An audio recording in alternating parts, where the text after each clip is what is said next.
Kishshana Palmer, CEO and founder of Kishshana & Co. I'm a coach, a facilitator, and a trainer, and I help career professionals and entrepreneurs like you grow. Grow your skills, grow your teams, and grow your revenue. Welcome to the Secret Lives of Leaders. This is where I am going to be taking a completely new approach to looking at topics in leadership and management in our sector today. I'm going to be taking a fresh look at the classics, and also I'm going to be peeling back the curtain on some topics that we just don't talk about enough.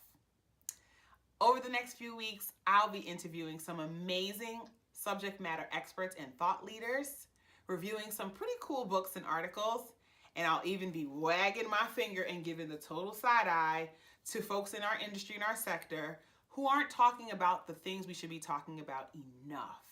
And I want you in on the conversation. So go to thesecretlivesofleaders.com or follow me on LinkedIn. You can find me at Kishshana Palmer. And I look forward to seeing you. Enjoy.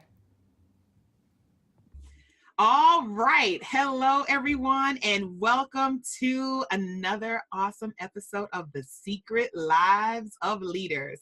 I'm Kishshana Palmer, and I am the CEO and founder of Kishshana & Co., a boutique firm that helps career professionals and entrepreneurs grow their skills, grow their teams, and grow their revenue. And today I am so excited to share time and space with Deborah Owens of the Corporate Alley Cat. I mean, I'm just like so excited to have you. Welcome, welcome, welcome. Kishshana, thanks for having me. Absolutely. I'm excited to be here. It's time to get scrappy. It's time to get scrappy. Listen, y'all, I was like sort of stalking Deborah on LinkedIn a little bit because I was like, first of all, what's this Corporate Alley Cat? Second of all, where have you been all my life? Third of all, I need to learn everything, and I was just so excited that you were just so warm and friendly and just awesome and just like ready to jump in and talk to us today about like all the things you know about what it means to like really show up as your authentic self at work, and that you just have created a platform for professionals like me to feel like they have a place to be their most authentic selves and also have a level of accountability to show up and do the things that they are called to do. And so I'm just so excited to be able to dig in. So tell me all about it. How did you come up with the Corporate Alley Cat? Look, y'all can go to her website. It's posted right here below. But first of all, we want to hear the first person account because that's always so much better for me. All right. So I started the seed for the Corporate Alley Cat was planted many, many years ago. I found myself in a discrimination experience very late in my career. And I think I was what you would consider a high performer. I performed at a high level. I was consistently getting promoted. I was moving through the organization. And so this situation really kind of stopped me cold in my tracks. And it took me about 3 months really to even acknowledge that this could be discrimination, because my thought was, I'm just going to work harder. Let me just work harder. Work through it. It's got to be me. Let me work harder. And some of my friends and colleagues were like, Debbie, you do know what it is. No, it's not. I'm just going to work harder. I'm just going to work harder. I'm not even here for it. Now, when I recognized what it was, I realized I didn't know how to manage that. I knew how to, if you needed me to exceed expectations, if you needed me to develop some type of business strategy, if you needed me to roll out a training plan for the sales organization, if you needed me to develop a leadership development program, got it. This was new to me, and I really didn't know, how do you handle it? And it was a very isolating experience because you can't go around saying to people, I think my boss is discriminating against me. So it's very isolating. And my situation actually resolved in a very positive manner. Oh, that's so good. So what happened is I did a lot of the right things just by instinct, not really knowing if I was doing the right things, but following my instincts. And when I couldn't take it anymore, I sent a letter to the president of my organization. It was very clear, it was very firm, and it was very concise. And I asked for immediate resolution of my situation. Oh, wonderful. And guess what happened? The president of the company, he called me a week later and my situation was resolved. I was able to continue contributing at a high level. I continued to take on leadership roles with the organization. Amazing. And that's when I realized that I had the power all along, but there were a few months in there where I'd given up my power. Yes. I was frustrated. I had become a shell of myself. And I realized that one of the things that allowed me to move through that situation was, one, I honored who I was. Yeah. And what I mean by that is there was a moment where I was frustrated and I felt a little victimized. And then I had a moment where I just had to snap out of that. I'm like, this is not who you are. This is not how you were raised. I am not going to participate in this. Oh. There is something wrong and we're going to have to address it. The second thing that was really helpful to me were my relationships, both internal and external. So I had a tremendous support of family and friends outside of the organization. Because when you're going through a situation like that, Kishshana, it consumes your life. Your whole life. And you are just like every minute of every day. Every minute of every day. Yes. It just consumes you. And so you need people that you can vent to. And I am so thankful that my friends let me call them day in and day out, talking about the same thing. But more importantly, I had advocates inside of the organization. Yes. And they fought for me and they supported me during this process. And the other thing that was really important is I worked in an organization that had a culture where this was not the norm and that they sought to address it quickly. Yeah. So organizational culture is important. So strategic relationships are even more important, and honoring who you are and knowing who you are and having clear boundaries is the most important. Absolutely. Absolutely. But everybody doesn't have that experience, right? Everybody doesn't have that. And so that's when the Corporate Alley Cat was founded, because I began thinking, as soon as my situation was resolved, literally, as soon as I got off the phone with the president, I was like, I don't want anybody else to ever have to go through this alone. It was, for me, it was stressful. It was horrific. People don't talk about it a lot. And many people didn't know I was going through it because, you know, that's what Black women do. We just pound through it. Pound it out and we just muscle through it and we work through it. Absolutely. So, you know, I looked great every day. I was my same, you know, jubilant self, but you know, I was hanging on like the cat, just trying to hang on to the wall, right? On the wall, yes. It was very difficult, but I think that's what we do. We try to project that we have it all together, we can manage it. And the truth of the matter is I could not manage it alone. And I had to reach out to my friends and my colleagues and my advocates, and I did. And that made all the difference in the world. So I began thinking about, what about those people who don't have the support? What the heck do they do? And so that's really when the Corporate Alley Cat was founded, though I didn't launch it until a year and a half ago when I left corporate. So our goal really is, Kishshana, is one, to create a safe place for professionals of color to be able to come together and talk about those experiences they are having, both good and bad, where you will get support, but more importantly, Kishshana, you're going to get strategy from experts. So when you're going through those types of things, you guys know what I mean. Your friends are like, Debbie, you need to quit. They're not treating you right. That is just wrong. You need to sue. That's all great and well. But it doesn't always, exactly, it doesn't always happen that way. It ain't always set up for it to happen that way. That's not what you need right then and there. What you need right then and there is a strategy. You need clarity. You need somebody to help you walk through the situation. You need to understand, do I want to stay? Do I want to go? I need clarity on this culture. Is it a right fit for me? I need to understand what is the outcome I'm seeking in this situation. Yes, and then once I determine all of those things, I need a strategy and a roadmap to be able to address these issues in an efficient way, in a way that works for you. Yes. And if it works for you, it will work for the organization. Absolutely. Right? Because organizations want to keep their talented professionals that they've invested a lot of money in, and they don't want to see these situations escalate. So what we did with the Corporate Alley Cat is I said, we're going to build a community that is going to be a safe place. And we're not going to pretend like we're talking about issues that address professionals of color. Can you stop pretending with the conversation? We're going to talk about those real issues. Yes. Not the ones that we talk about politely around the edges, but we are going to go in, we are going to go deep, And we're going to be honest, we're going to be raw, but at the end of the day, people are going to have information and strategies and insights and insider information that will allow them to advance their careers and not have their careers derailed for silly things. You cannot move through corporate America by quitting every time you get in a tough situation. It's not fair to you. It doesn't honor who you are. It doesn't contribute to the organization. You're losing money. So we want to give people the opportunity to review all of their options and make the choice that is best for them. Yes. And absolutely. Not be forced out or not move or leave because you don't think there are any other options, but to leave on your own terms in a way that's so important. Right, that works for you.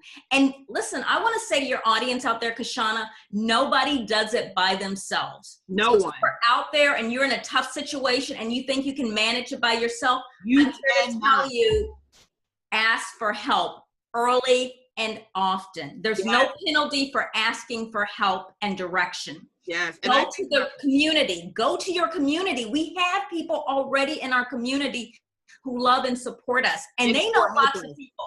Yes, that's so true. And I think that for me, like, you know, when you and I talked initially, like, and even now just hearing this again, like, it's all the shoulda, woulda, couldas, right? Like, I so wish that in my second role that I had at work, and I worked in social sector. And so I stepped right into leadership roles. And so I always tease, like, you know, I sort of was the obnoxious kid coming out of, you know, grad school. Like, I've got my MBA and I'm 22, you know, like, I'm just so obnoxious. So my first boss, she was so kind and letting me like sort of be obnoxious and figure it out. But after that, like, I found myself in situations in subsequent roles where I just didn't quite know how to navigate the undercurrent, is what I'll call it. You know, like, I knew things were happening that weren't quite right. Everything was viscerally telling me, like, am I being treated differently? And it was subtle. The way people are introduced, the way you refer to somebody's expertise, the way you allow this one to have the floor versus this. Who gets to stretch projects? We can just keep going on and on and on. Who gets to flourish and fail quickly and learn again? And who is on the hook for the job they were hired for? I started to see a pattern over time. And early in my career, I was like, I'm out. I mean, because that's what you taught to do. Oh, you don't have to take this. So I just was like, oh my gosh, if I understood that I needed to actually, one, seek counsel, that was like, not my mama. No offense, mom. She's not watching this anyway. I'm like, but she's great for lots of counsel, but this particular thing was not her bailiwick, okay? And seek counsel and be able to understand like how to have a strategy to be able to navigate. Somebody to say to me, what do you want to do 3 years from now? Like, what does success look like for you? Let's reverse engineer this so that the steps that you are taking now will allow you to be able to step into those other opportunities later. Like, that didn't occur to me that even to have it as a thought until later in my career. And so that was sort of like really hard one. So I just love that you have a platform and a community of experienced professionals who are ready to have the conversation, who are ready to help build the strategy, and you at the help. So that to me is so needed and so awesome. And I'm just going to shout it from the rooftops because I'm like, everybody needs it. It's amazing. You know, I think like even so, you know, I am a recovering fundraiser. Yes. And have, you know, headed external affairs teams for most of my career. And I feel like that's the thing that we tiptoe around all the time. Where are the professionals of color? Why can't we find? You see how like soft I'm saying? Like we literally like, folks, do they want to ask me? I can't find anyone. What do you mean? Are we unicorns in the forest? Are you there? There's so many amazing professionals staring you in the face, you know, who have the core competencies to be able to get the job done, but we're so hung up on titles and we're so hung up on outputs that we're not looking at how do these skills translate to an amazing professional. And so that's something that I like get on my soapbox about. And every conference I go to, I'm like, you want to talk about professionals of color in the social sector? Let's do it.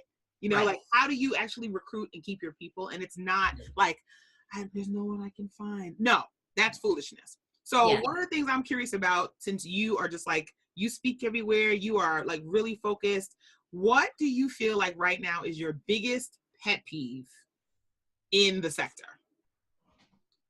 Or 2 or 3. So I'm going to speak to my audience right now, the corporate alley cats, the professionals of color out there that are doing it every day, that are bringing their A game. Here's one of my pet peeves is that we wait too late to ask for help. So, and I don't know if it's a shame thing that I feel like I shouldn't be in this situation. I don't know if it's because I don't have anybody that I feel I can trust, or if it's, I don't know that I'm in trouble. But what I would say to people is don't wait to ask for help. You said something, Kishshana, that was so powerful that I tell people all the time. Trust your gut. Yes. When you feel that something is off, it doesn't matter what the label is. It doesn't matter if it's bias, discrimination, a bad manager, a bad workplace culture. It doesn't matter. The important thing is you want to listen to that voice, and you want to look around. You don't have to act, but you want to notice if you are starting to see some trends, if this is a pattern. And then if it is bothering you, you need to address it. So my first pet peeve is people wait too late to ask for help. And then number two is that they are scared to address the issue, which means that it escalates. And then one day you look up and you're like, well, I don't know how this happened. Right. Because sometimes it's not consistent. You may have an issue and then it's all quiet and you think everything is okay. Then it pops up again. And then you get frustrated and then it kind of resolves. Sometimes you have to address it head on. Now, a lot of people say, well, Debbie, I'm not a fighter. It's not about fighting. Correct. It's about sitting down with your manager or whoever it is that you need to address this issue with and saying, listen, I'd love to sit down and for us to have a couple of minutes to talk about this. I am concerned about X, Y, and Z. I don't know if I'm reading this correctly, but I wanted to get some clarity on this. Or can you help me understand, get clarity on your expectations here? Because I thought I was meeting them, but I think I must be off base. So I'd love to partner with you to make sure that we are focused and aligned on the key performance metrics. Those types of things. It doesn't have to be a hostile conversation. You can be authentic and say, listen, I thought I was doing a bang up job, but you know, your comment kind of threw me and I realized that I need to sit down with you and get a little more clarity because I may not be delivering the value that I thought I was. Or it may be a situation where you're like, I'm doing a great job. You've given me great feedback. We've laid this out in my career plan. I'm not seeing anything happening and I want to understand what do I need to do, demonstrate to move to the next level. Can we get together and put together a plan? And a plan includes timelines. It includes regular conversations. If you have a manager who doesn't come out to, who doesn't put standing meetings on the books or who isn't engaging you, then you engage them.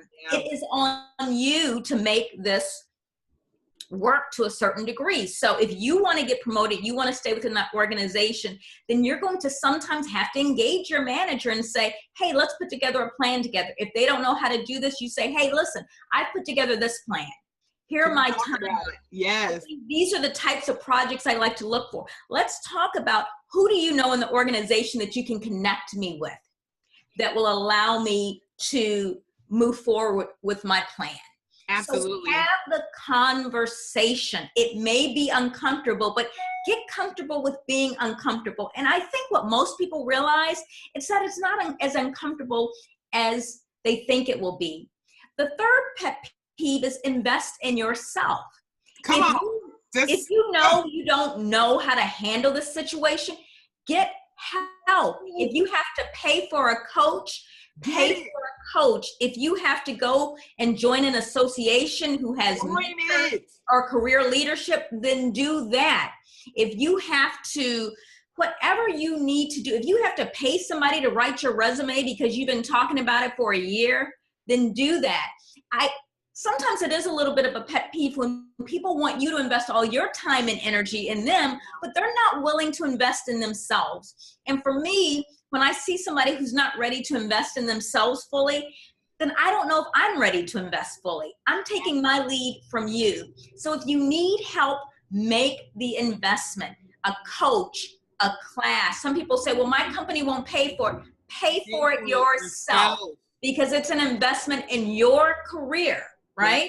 Yes. And usually most organizations, I find that a lot of people don't ask for the development dollars. Exactly. Absolutely. You just said we could have a whole conversation on just those 3 points, right? Like, I feel like one of the things that I am learning now as my own coaching practice is growing is that we don't actually always have the words. Absolutely. To be able to say, so when you said, help me understand, like certain things, like I'd like to give you some feedback, inviting co-creation, there are words that actually give you that vulnerable posture, but have you still maintain that assertive stance, if that makes sense. You know what I mean? Absolutely. Power, but you are offering an opportunity for conversation.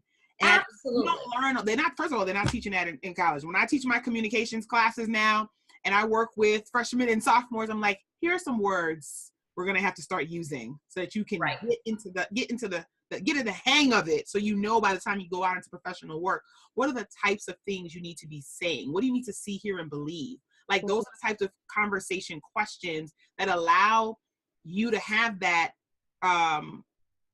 rapport with your manager, but also it gives them some responsibility, right? And so I hear you saying, like, we have to take responsibility for our own lives in all aspects of our lives. Work counts too. You're not going to be out, in my case, making sure your nails are fresh and you're going to the gym and you're getting this and you're getting that, and you're not pouring into your own advancement with the same level of care.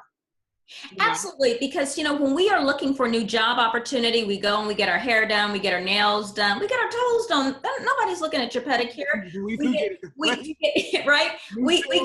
We get a new suit.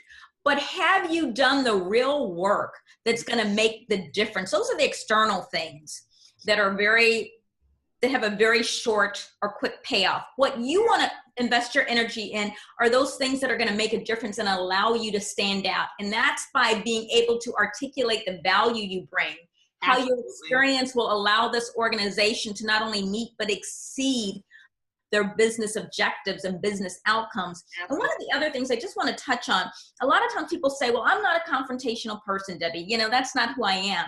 This is a mantra that I really do live by. And I say clarification, not confrontation. Clarification, not confrontation. Y'all hear this? Right. So listen, if you're talking to somebody, you don't have to barge into the office and say, this was wrong. I like to start my sentences with, listen, I'd like to get more clarity on the situation. Can you help me understand? I want to make sure that we are aligned. I want to make sure there's clarity on expectations. Yeah. You can start a question like that. And again, you're seeking clarity. You are entitled to clarity. Yes. Right? The other thing I would say, I just have 2 more pet peeves. I want to hear them. Come on. I think I'm on 19 and 20 at this point. No, and listen, y'all better be taking notes. I want you to go back to the beginning of this video and press play again with your notepad out. Y'all hear me? Because this is church, okay? So one of the other pet peeves I have is that we don't ask for what we want. Yeah. We believe that if we go into work and we work hard and that we perform, voila, someone is going to see us and say, hey, Kishshana, your corner office is waiting down the hall. It's, 3 doors to your left. That's right there. Welcome. It's not going to happen like that, right? Performance is, I say, the price of entry. But you also need to have the relationships in place, be able to influence and impact, but more importantly, you need to ask for what you want. So I get a lot of people who call me and they say, I'm upset. I was overlooked for this promotion. I said, did you ask for the promotion? Well, they should have known. Well, they could have, should have. But did you ask for it? Well, we had talked about it. And I said, but did you ask for it? Did you say you wanted to be considered for this? Do other people know what your career goals are? So make sure that you ask for the things that you need. You need more professional development, then ask for that. You want a stretch assignment, then ask for it. Exactly. They say they don't have any formal stretch assignments, then you go back and then you create one and then you present it. And you say, I'd love to offer up my help here. So that's one thing. The other thing is we can be very reactive.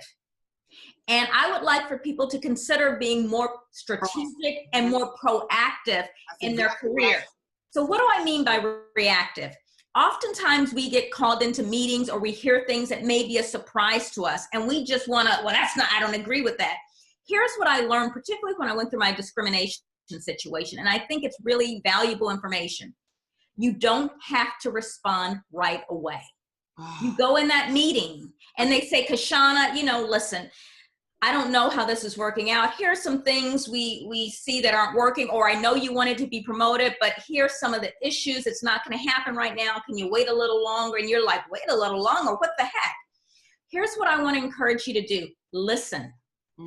Take great notes. Hear what they have to say. Ask a couple of clarifying questions. And then what I want you to say is, thank you for this information. As you can imagine, this is my first time hearing it, so I'd like some time to process it, and then I'd like to circle back with you and further discuss this. So then what you do is you go back to your office and you get on the phone and you talk to your mentors, your colleagues, whoever's on your board of advisors, the people you trust, and you say, here's the situation. Here's what I want the outcome to be. I'm not in agreement. I think we can do this, this, and this. And then you put together a plan. You talk about what that conversation should look like. You talk about the outcomes. You talk about the questions you're going to ask. You talk about any supporting evidence. And then you take your time and you pull all of that together. And then you go back in that office and you own it.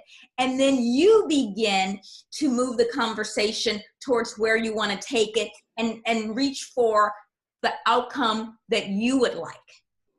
And the outcome that's going to be a win for the organization as well, right? And a lot of times it's about asking questions. What do these people, the organization, what do they need to see?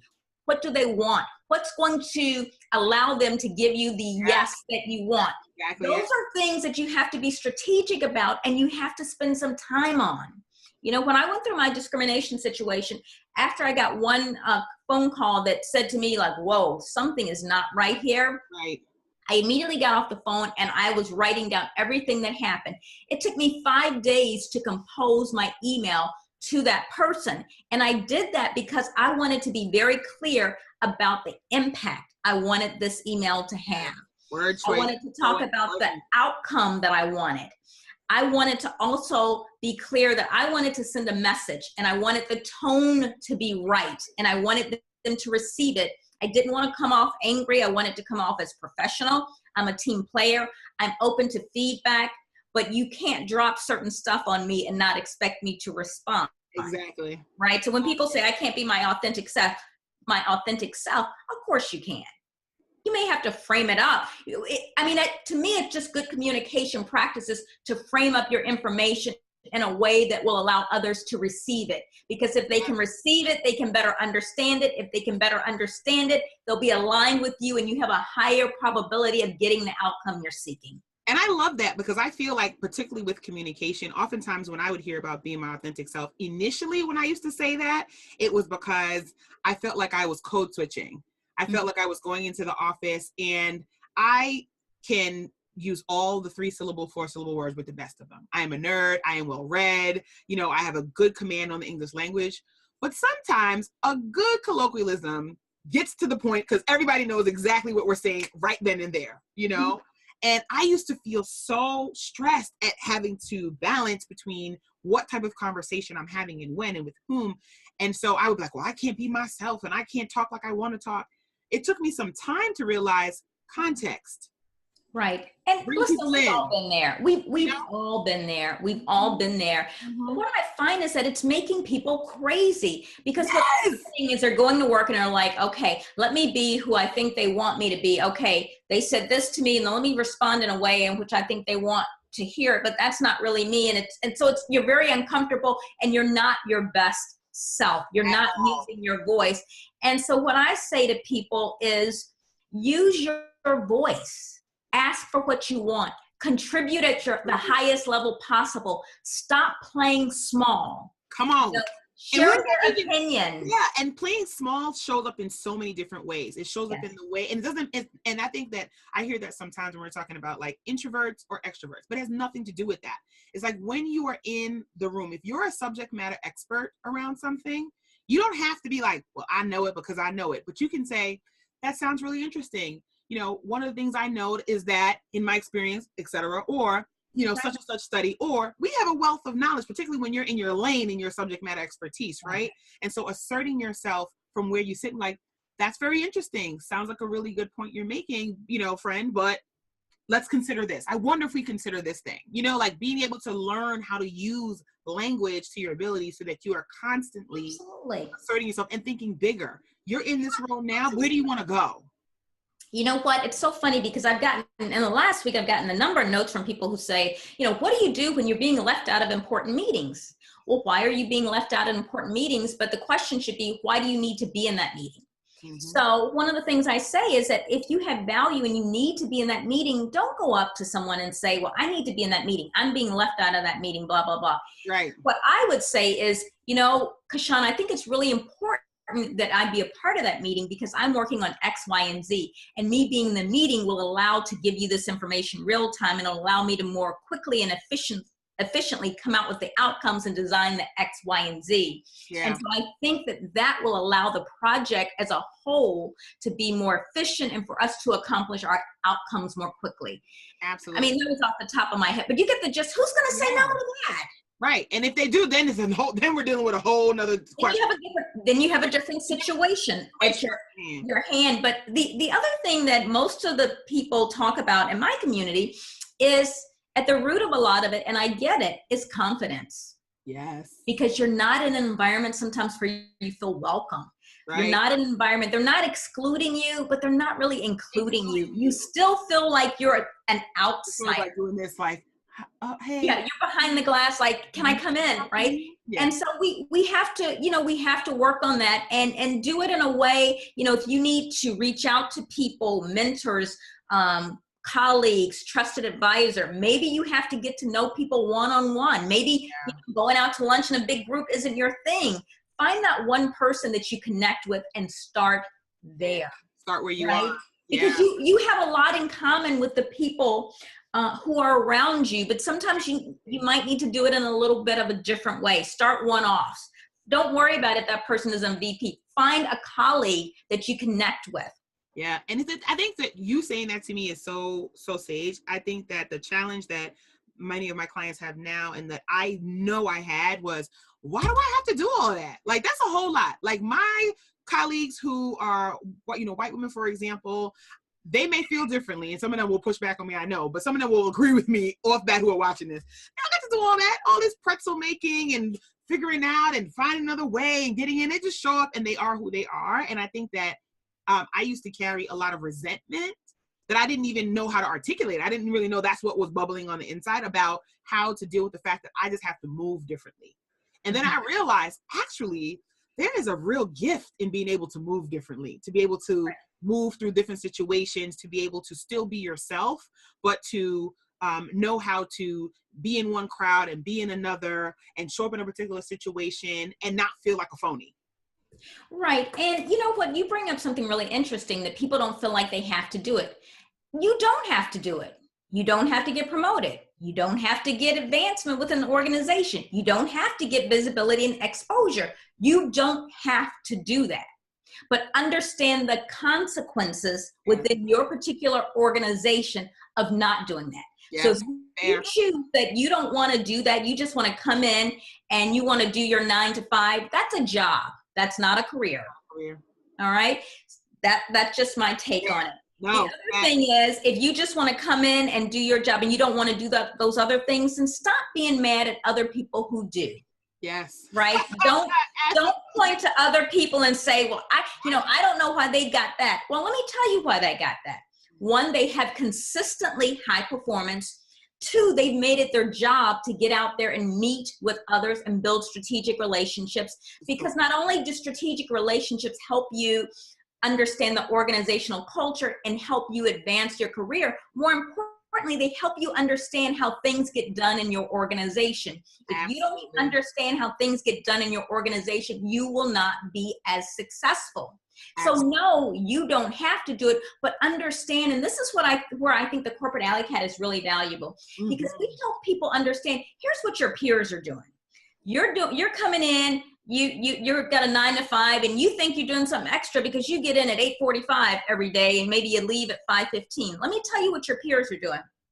They're not only doing their job, they are collaborating. They're reaching out to other departments, colleagues, divisions, to say, hey, I have some information. Could this be helpful to you? I want to identify any ways that we can collaborate. They're reaching out to people to understand their expertise. They're having coffees with people on a regular basis. They're understanding what other people's roles are. They're getting to know other people just because they want to understand the environment in which they work, and they want to make the connections. They are staying in touch with people. They're sending out Christmas cards. They are inviting people to lunch. They're in an association where they're staying ahead of the game and understanding the challenges and the opportunity in their industry. I had a friend of mine, a colleague, who was with an organization, and the writing was on the wall. Within, I think, 4 days, she had reached out to 40 people. Within 3 days, she had a new job. Now, most people say, well, I don't want to reach out to all those people. You don't have to reach out to all those people. You'll get your job in the next couple of years. Yeah. If you want to get a job that job that you want in an industry that you want in a role that's going to work for you and allow you to contribute at your highest level, there are things that people who are successful at this do. And you don't just reach out to people when you need something. Exactly right. Right? These are relationships that have been nurtured over time. Exactly right. Right? With strategic relationships, they just don't happen. And you got to be a giver as well as a receiver. Yes. And I just want to touch on one other factor. Of course. That we don't talk about. And that's the likability factor. Come on with this likability. No, I gotta go. No. I want to talk about that for a second. Because some people say, I've had people call me and they say, well, they some people may not like working with me, but I'm the best at this and I get those results and blah, blah, blah. And then they're upset why they didn't get promoted. Well, one of those reasons might be because people don't like working with you. It's not that you don't have value, but in order to get that value from you, I have to work with you, which is torture. Right. And so I'm going to choose to find somebody else. Likability is important. That doesn't mean you have to brown nose and suck up to people, but make sure that one of the things I try to do is make sure that people have a pleasant experience when they're collaborating and partnering with you. And even now when we do interviews, when I do interviews with people, I want to make it a pleasant experience. I want to be that person who's difficult to schedule, who, doesn't call back, not responsive, doesn't follow what you're supposed to do. I want to make it easy for people to work with me. So whether you're corporate or entrepreneur, think about that. What kind of experience are people having when they partner with you? Absolutely. Yes, the business outcomes are important, but overall, what are they going to say with you after they have that experience with you? Those things go a long way. I think as professionals, we got the technical, right? We think that I'm good at this job, everything is great. And most of the people in my community are wildly successful in that technical area. They do the job well. What they haven't done as well is build relationships. Absolutely. Learn how to influence others and influence the outcomes. So important. Collaborate. Position themselves as a leader and a team player. Those are the things that are even more critical than your performance. And that's why we have so many people who are frustrated. They're like, well, I'm doing a really good job. Yes, you are. But there are two other pieces in this equation that you're not doing. And listen, networking is not extra. Connecting with people in your job and building those relationships, that's not extra. That is part of your job. That's how you understand how things get done. That's how you're able to pick up the phone and say, hey, Kishshana, I know you're not in my department. I know that you don't have to do this, but hey, listen, this finance, I know is a good friend of yours. I got this PO I need to move through. Can you reach out to him and let him know it's coming? That's how you get things done, right? Absolutely. The people and the people, and what are they willing to do on your behalf? Absolutely. Absolutely. And I think that that's something that we don't learn early enough. I don't know if we're not having enough experiences early enough to know that, like, I call it like building social capital. And absolutely. So it's a currency. It's a currency. And so one of the things that I talk about, particularly with new professionals all the time now, is how to build that social capital. So you just basically laid out the steps, you know, like you have to be able to make that a part of how you do business. No, you don't get to just come to work, do your job and come home. I don't want to go to the happy hour. I don't want to go to the volleyball game. Why don't you want to go? What are you doing when you get home? You know, and granted, I know that lots of us have lots of responsibilities outside of work. I think that, you know, if I could do an easy poll of some of my peers when I was first starting out, they might say like between like family stuff they had to do, who had to get picked up, who we had to do it here. We have like personal things that bleed into how we might want to show up in our professional lives. And once that happens for years over time, you sort of like become, you know, it's sort of like indoctrinated into how you operate, and you have to learn to undo that when you look up and realize, oh my gosh, people are moving up around me, and why? You know, and so how do we help professionals to learn how to inculcate themselves from some of that, or how to be able to, let's be honest, set those boundaries in their personal lives so that they're allowed to be able to have the space to grow professionally and to be able to make those types of strategic relationships and cultivate and grow them. You know, I think that there's so many things that kind of go into that. And by the time you're 10 years in, 12 years into your career, your mid-career, your middle manager, you're wondering what's happening. You know, I'm so great at my job, but what's happening around me? Sometimes that stuff is actually really influenced the way that we behave at work. And so I think that there's just, it's sometimes complex in how we deal with that. And Kishshana, you bring up a really good point, because I know there are people who are listening who are going to say, well, I don't have time to go to happy hour every Wednesday. I don't have time to do that. And I get that. And that's a legitimate reason. But this is why it's so important that you have a career strategy and you understand where you're going and where you want to get to, and who needs to have line of sight to your work. So then you can be strategic about the opportunities. Maybe you don't go to happy hour every, you know, Wednesday or whatever they're doing in the organization, but maybe there are certain dinners that there are certain people that you need to connect with, that you need to have relationships with, who can help you better understand the business, and you prioritize those types of things. I think sometimes you've got to be strategic. Give you an example. I talked to somebody, she'd been in her role for 13 years. She's very frustrated. She'd only had one promotion.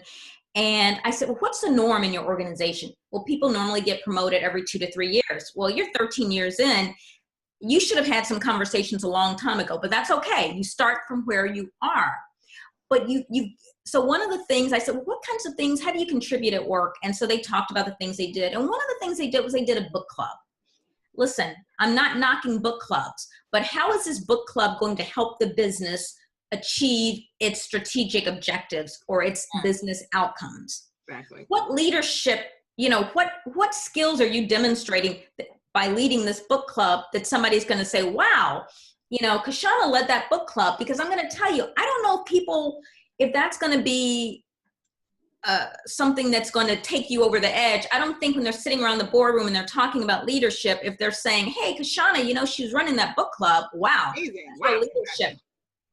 You know, so you want to really be strategic about how you spend your energy, particularly if it's limited. And you also want to, when I was talking to this person, I said, well, how would people describe you? She said, well, I think people would say, you know, I'm interested in professional and personal development. That's great. I don't know if that's a leadership quality that I'm looking for when I'm sitting around the table trying to select the people who are going to be on my team, right? So I don't want to get into a whole conversation, but you want to think about how are you presenting yourself at work? Are you seen as somebody who has leadership skills, who can grow with the organization? Or are you considered as somebody who's a worker bee? And listen, there's nothing wrong with being a worker bee, because not everybody wants to climb the corporate ladder, right? They just want to be best in class. But that's a narrative, or that's a decision that you want to control. Exactly. Other people making that for you. So I want you to think about, how do I want to show up at work every day? What do I want to present? You know, who do I need to have visibility? And who do I need to get in front of? Who needs to have a line of sight to my capabilities and the things that I can do, right?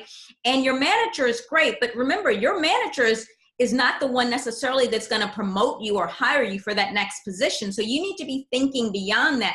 Who are those people who are going to be hiring you? Do they know you? Do they know your capabilities? Do they even know you want to be in their organization, on their team, in their department?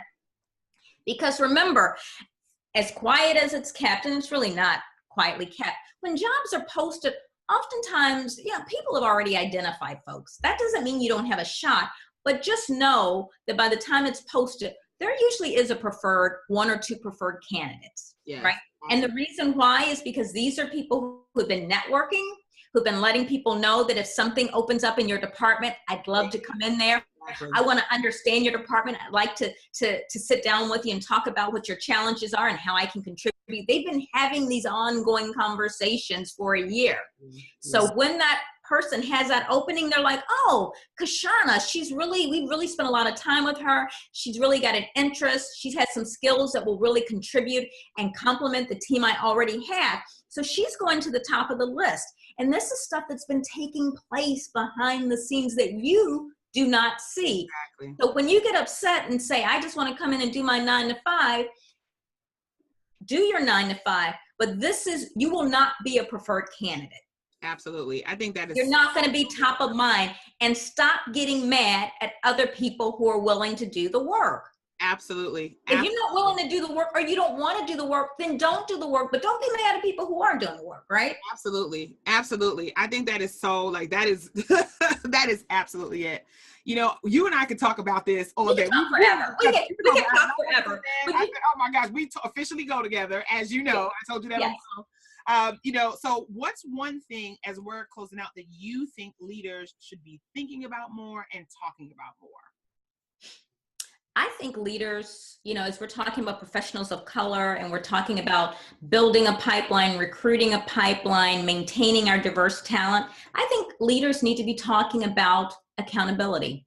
Yes, I love that. I think we need to be talking about accountability.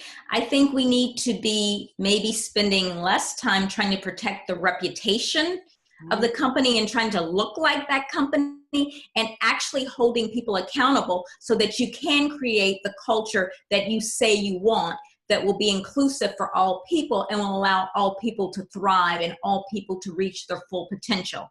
And I think accountability is huge. And I think when we talk about these things being part of our business strategy, let's manage it like we do every other business strategy. Let's look at the data. Let's look at the numbers, and let's dig deep and see what's really going on. And when we see what's really going on, let's address it and let's hold people accountable. I do the work is what I always say. It's not enough to say, oh, we looked at it and we know it's a problem and we're working on it. How are you working on it? What is happening exactly? What is the game plan? And who is on it? Who's on the hook for it? Absolutely. And when people say, a lot of the folks in our community say, I want to be in an organization where I'm able to see that everybody has an opportunity to thrive. So what I would say to organizational leaders, stop saying that this is a diverse and inclusive place, and show me. Show me. My dad used to always say, I'm from Missouri, show me. Missouri is a show me state, right? Like, I'm from Missouri, show me. Because when I look at organizations, I don't want you to tell me how many people you've recruited in entry-level positions. I want you to show me what your leadership team looks like. Exactly right. Who's making the decisions? That's exactly where I'm going. It starts at the top. Absolutely. Absolutely. So that's what I would say to leaders. Hold yourself accountable, folks, and do the work. Okay. You heard it here first. Listen, Debbie, this was such an amazing, amazing conversation. I could do this with you anytime, all day long. I'll call you for advice, all the things. I hope each and every one of you really tuned in. You're listening on your commute, going to or from work. You're listening on your lunch hour. I want you to make sure that you are getting all of these nuggets. If you have questions for Deborah, she is amazing. Go to thecorporatealleycat.com so that you can make sure you can contact her. I am Kishshana Palmer, CEO of Kishshana & Co. Please visit me on KishshanaCo.com. All of it's going to be listed below right here, you guys, right there. And we will be back with another episode of The Secret Lives of Leaders real soon. This one, y'all, is in the books and is absolutely amazing. Thank you so much. You are a wonder and a gift. And I'm just so glad to have spent time and space with you today. It was such a pleasure. I loved it. And I want to say to your audience out there, get scrappy, and stay scrappy. Scrappy and stay scrappy. Stay scrappy.